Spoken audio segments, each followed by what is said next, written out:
Coucou tout le monde, j'espère que vous allez bien et bienvenue dans cette toute nouvelle vidéo. Oui, je prends le temps de filmer. J'avais envie de vous faire une vidéo comme je fais un petit peu d'habitude où je vous parle d'update de plantes. Vous raconter un petit peu l'histoire de certaines plantes, pourquoi elles sont mortes aussi. Ça peut être intéressant de savoir un petit peu l'expérience que j'ai pu avoir par rapport à certaines plantes. Donc la vidéo où j'ai fait un rempotage, c'est la vidéo du 16 août 2025.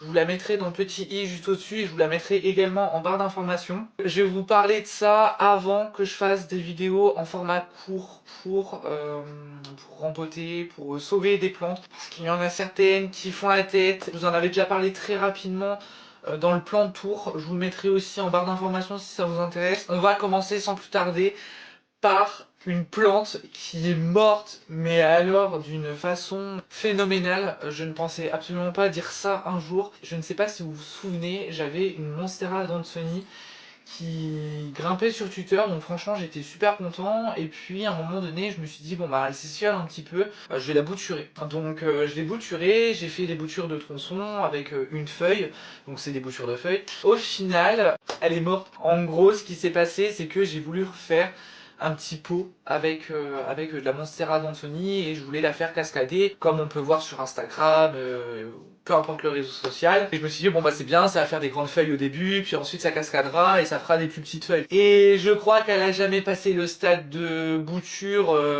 qui venait d'être rempotée. Clairement ça n'a jamais voulu pousser, ça me faisait des feuilles très petites. Même une fois que j'avais mis en terre après le bouturage. Et au bout d'un moment ça m'a tellement saoulé que la plante je l'ai bazardée. En vrai cette plante là je pense que je lui mettrais un 3 sur 10. En vrai j'adore cette plante. Ma Monstera d'Anthony variegata se porte à merveille. J'ai décidé de la bouturer. On va voir si je fais la même bêtise ou pas. Mais vraiment les feuilles elles sont plus grandes, elles sont jolies, elles sont variegata, elles sont belles. Et la Monstera d'Anthony classique je ne la comprendrai jamais. Donc voilà, je préfère avoir ma Monstera d'Anthony variegata qui vit bien sa vie plutôt qu'une Monstera d'Anthony classique qui tire la tête.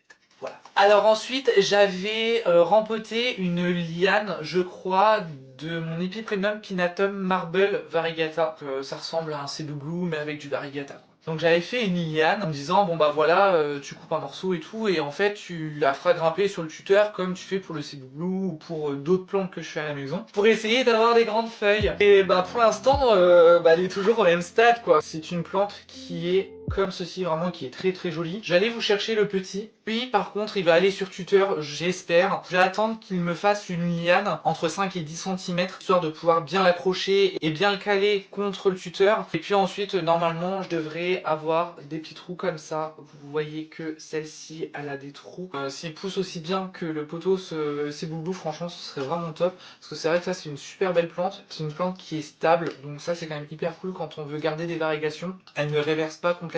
Il se peut voilà qu'il y ait des lianes voilà qui soient complètement vertes, mais en général on les achète déjà comme ça. Toutes celles qui sont variegata restent variegata en fonction aussi de la luminosité. Donc ça c'est quand même top. Alors ensuite il y a le Syngonium Podophyllum, je crois que c'est le classique. Il a été dans ma vie pendant 5 ans. Ça a été un petit peu compliqué de le voir mourir à petit feu. J'ai essayé de tout faire pour le sauver, de le bouturer, de le sauver.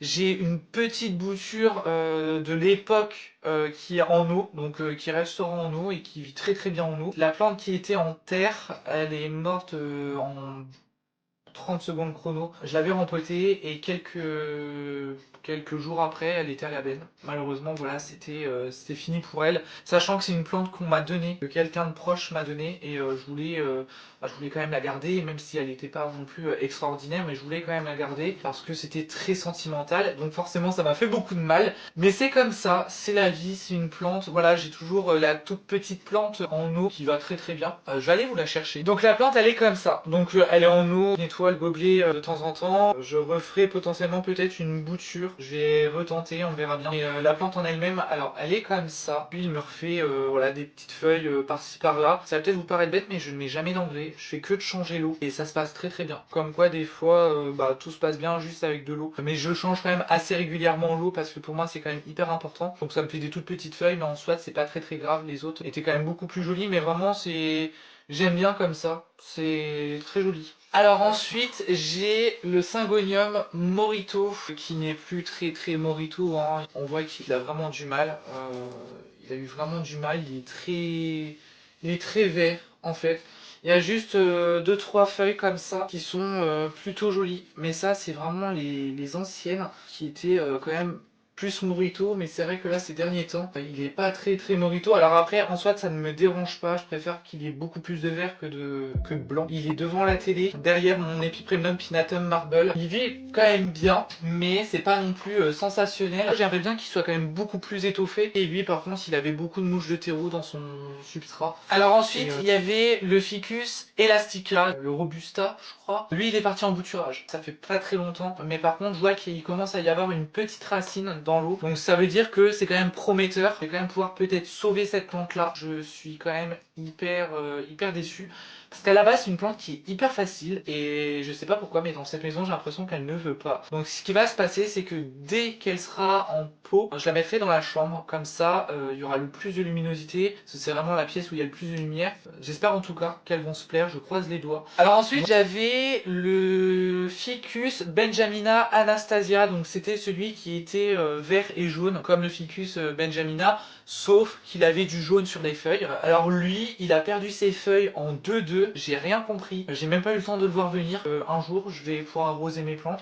Il n'y avait plus rien. Donc ben, j'ai pris la décision de le bazarder parce qu'à un moment donné, ça me rendait pas heureux. Et moi, dès qu'il y a une plante qui ne va pas bien, en général, je ne prends plus de gants avec et je ne me prends plus trop la tête pour me battre avec, sauf si vraiment c'est une plante que j'ai envie d'avoir dans ma collection, que j'ai envie de garder. Alors ensuite, il y a le bégonia Arabian Sunset, qui est toujours pareil. En vrai, il ne grandit pas de folie. C'est un bégonia qui est très foncé. En fait, il ressemble un petit peu au maculata. Je sais pas si vous allez voir, mais il a des petits points. Il fait partie de la même famille que le bégonia lucerna, que le bégonia maculata par exemple. Là, je vois qu'il me refait une petite pousse. Je sais pas si vous allez voir. Lui, il adore être bouturé en eau, mais par contre, je sais pas ce qu'il a. Dès qu'il est en terreau, en général, il a vraiment du mal. Il est pas très très bien, il est pas au top de sa forme. Donc je suis un peu déçu en vrai de cette plante là, même si je l'aime beaucoup. J'aime bien les bégonias de ce type là, donc type bégonia bambou. J'aime beaucoup parce que je trouve quand même qu'ils sont les plus faciles. Là, on voit qu'il y a quand même de nouvelles feuilles, donc on voit que c'est quand même de belles nouvelles feuilles. Mais je sais pas, les anciennes, elles sont ternes, elles sont pas belles, elles sont vilaines, elles sont pas sensationnelles. Là, je sais qu'il va falloir que je continue à tutorer, qu'il puisse grandir tranquille. Je pense que je vais peut-être le mettre un peu plus à la lumière. Je me demande si ça va lui plaire. Parce que le verso des feuilles, je sais pas si vous allez voir, mais le verso des feuilles, il est comme ceci. C'est un très très beau bégonia et j'aimerais bien quand même le garder dans ma collection. Et enfin, une plante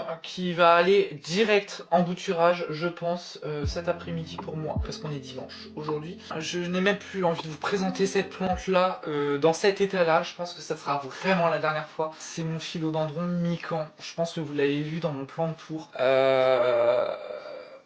Voilà. Je sais pas ce qui lui est arrivé en vrai, mais je crois qu'il a pas vraiment apprécié. Donc ce qui va se passer, c'est que là je vais tout bouturer. Je vais tout bouturer, je vais garder tout ce qui est sain. Tout ce qui n'est pas sain, je garderai aussi. Par exemple, les tiges où il y a quasiment rien, je vais garder quand même. De toute façon, normalement, ça devrait réveiller quand même des nœuds. Mais c'est vrai que là, même si les racines sont belles, la plante est moche, mais vraiment très très moche. Je l'ai enroulé sur lui-même, enfin bref, c'est devenu une catastrophe, sachant qu'il a bien poussé quand même depuis le temps que je l'ai. Je crois que quand je l'ai eu, il était à peu près à cette taille là. Vraiment, je vais le bouturer de tous les côtés, je vais le faire repartir de zéro. Il sera moche au début de la plantation ou quoi, mais pas le choix. Et là, comme on est au mois de mai, on peut bouturer facilement les plantes. Là, je vais m'amuser à tout démêler, je vais m'amuser à m'en occuper, voilà, et comme ça, il me fera plus de la peine. Donc voilà, donc là, on va dire la partie là est plutôt jolie, et puis après, bah, ça commence à puer, et puis bah là, c'est extrêmement moche. Donc voilà.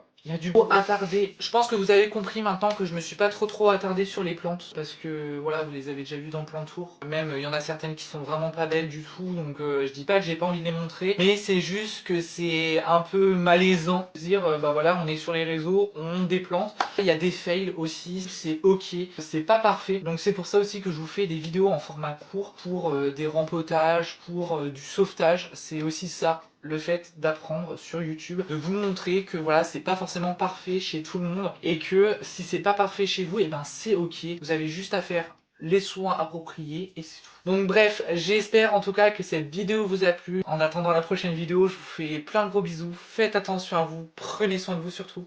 Et je vous dis à très vite pour une prochaine vidéo. Salut!